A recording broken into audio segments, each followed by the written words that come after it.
জন্য কাজ করতে চায়। এরা যে রিক্সাটা দিছে, এখানে রিক্সাটা আছে, এখানে এখানে আরে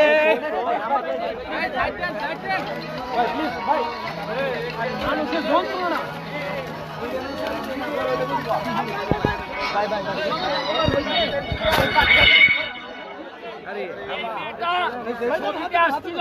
ছবিতে আসছিল এই মেয়েটা, তার বাবা অসুস্থ হওয়ার কারণে মেয়েটা রিক্সা চালাইছিল।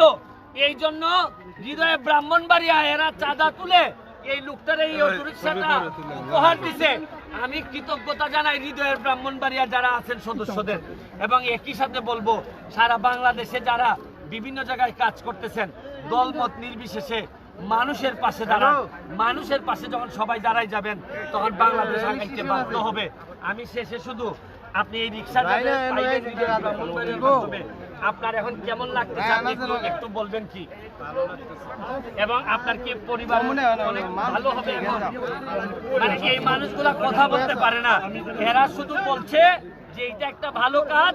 আমি মনে করি দলমত নির্বিশেষে এইটাই হোক আমাদের রাজনীতি, এইটাই হোক তরুণদের রাজনীতি।